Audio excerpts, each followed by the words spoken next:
flex ko na lang yung asawa ko, guys. Ay, just want to share my favorite drink.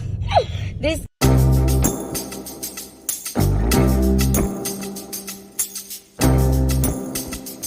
lang.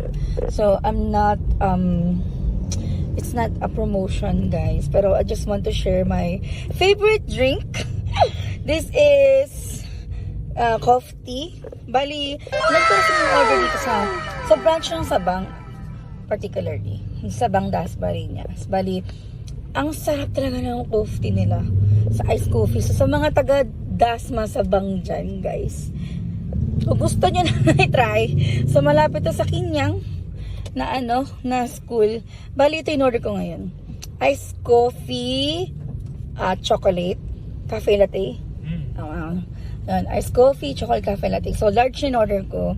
So, ang sarap kasi niya. So, ngayon, try ko ngayon ito. Nagpa-add ako ng cream cheese 10 pesos. Then, mamaya, pagkitikman ko na, sabihin ko sa inyo kung ano ang aking review. Pero doon pala sa iced coffee chocolate, kahit walang cream cheese, promise ang sarap. Para sa akin na, as in ang sarap talaga sa brunch na yan. Yun lang, guys. See you later. So, ito guys. Okay, naka 0.5 yun na yan. Bali, ayan, natikman ko na siya. Ang sarap, guys. So, ayan. Ang sarap. Grabe. Super worth it. Ayan. May nasabi dito sa bang. Ito, sa kasalukuyan namin binabaybay ulit ng Sabang pabalik. So, traffic kanina, guys. Nag-U-turn lang kami sa Mary Chris. Ayun. Na lang, share lang. Doon sa may katabi siya ng iHeart Milk Tea. Ano lang, product review. Ang sarap, promise. Oh, try nyo. Kasi can-afford naman siya. Kumbaga yung price na kasi parang pang-estudyante price. Kasi yung maliit nito, yung maliit ito, kasi ito malaki ito yan. Maliit ito kasi, kung wala tong cream cheese, kung iced coffee chocolate siya, mga nasa, ang tawag dito, nasa 59, di ba? Laki. Yung maliit ito, 49.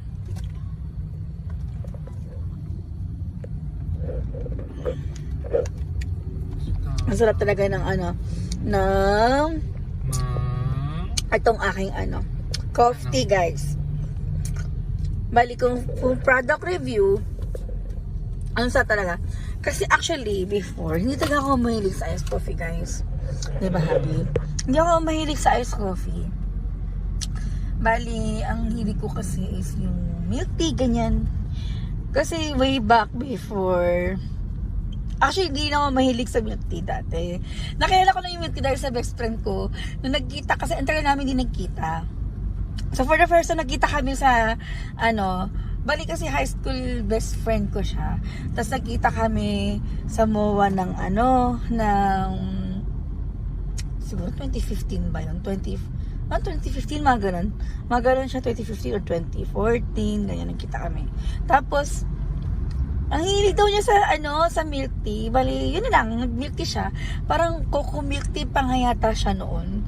If I'm not mistaken, may cocoa milk tea ba bukod sa cocoa milk tea? I mean, ano ba cocoa bana?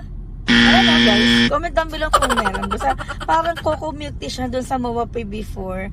Tapos maliit na stall lang siya. So, doon sa may parang dabas lang doon sa may tambayan lang doon sa loob ng gitna.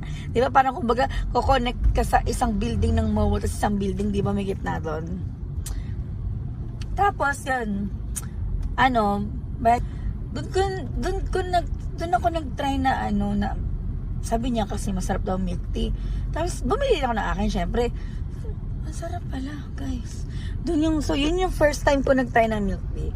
Tapos yung asawa ko before, kwento niya sa akin, ang sarap daw ng milk tea. So parang ako sa loob-loob ko, hindi kasi ako mahilig sa tea, guys. So more on coffee ako, pero hindi ako super hilig sa coffee before. Bali, nagko-coffee lang ako nung college ako kasi kailangan hindi ako makaka-survive, guys, pag wala yung coffee. So, in order for me to survive na college life, kailangan ko mag-coffee para gising ako, guys. So, ayun. So, fast forward, Yun na nga, dahil sinabi ng asawa ko, masarap daw yung milk tea. Ba't Tapos yun, nasaan yung video mo? Ba't nasa akin yan nakaharap? eh kasi gwapo ng asawa ko, diba guys? Oo, ayun, gwapo ng asawa ko. Tapos, ayun. So, nun, dahil nga, nalangkit ako sabi yung best friend ko sa Coco Milk Tea. Parang Coco Milk Tea siya kasi alam kong Coco eh. Ang ko lang Coco. Tapos yung asawa ko, sabi niya, nilibre ba sila? Or parang, nilibre ba sila sa milk tea na yun? Kaya doon ako nag-try mag-milk tea. So, yun, ang sarap pala guys.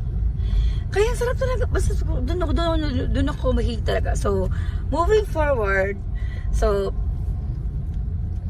pagdating ng pandemic, yung asawa ko, gusto ng ice coffee. So, bali mga, siguro 2021 ba? Parang 2022 mo ito na-discover, no?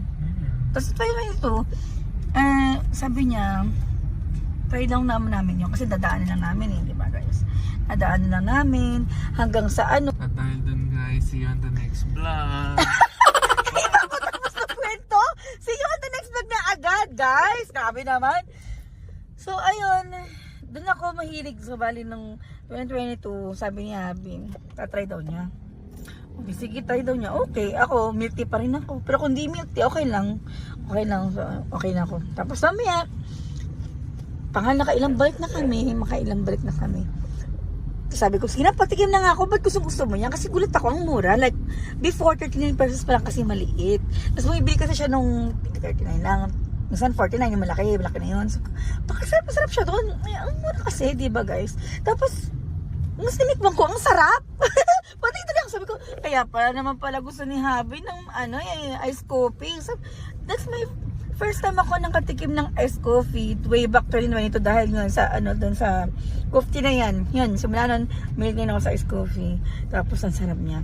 Tapos ngayon, 2025 na. So, 2025 na yun ako nainom ng coffee sa kanila. So, kahit nakalipot na kami, ang tutuluyan namin, yun pa rin. Bali, pa rin ang gusto ko, yung coffee, yung pa rin, yung coffee ng sabang pa rin. Talagang kahit may coffee dyan, doon pa rin sa bayan, dito sa Dasma Bayan guys. Talaga babalik pa rin kami doon sa sabang. Para lang tikman yung coffee na yun. Yun lang guys, share ko lang naman yun. Anyway, yun lang, wala lang, share ko lang yung coffee. Wala lang, asarap kasi guys. As in, iniiyakan ko po to. Alam ba, wala asawa ko pag rest day siya. Ako mismo nagkasabi, no, sana naman. Pag rest day asawa ko, ako mismo nagkasabi na, sana naman, baka naman. Coffee naman dyan, di ba, Habi? Asawa ko naman kasi may naman sa kape yan. Kaya, yun, lang, sarap lang. Sarap. So, ayun, mabait pa sila doon sa branch na yun, ang babait. Lalo na si ate mo, girl. Mabait yung, si ate mo, girl, na long hair doon. Pati yung, kahit yung may-ari mismo, mabait din. Wala lang ngayon, guys. So, kung taga dito ka sa Dasma at papadaan ka sa Sabang, I recommend trying yung coffee. So, hindi ko pa na-try ibang flavor. Pero, when it comes to chocolate, I love chocolate. I love iced coffee. And I love chocolate. So, ang sarap. Grabe. Highly recommended, guys.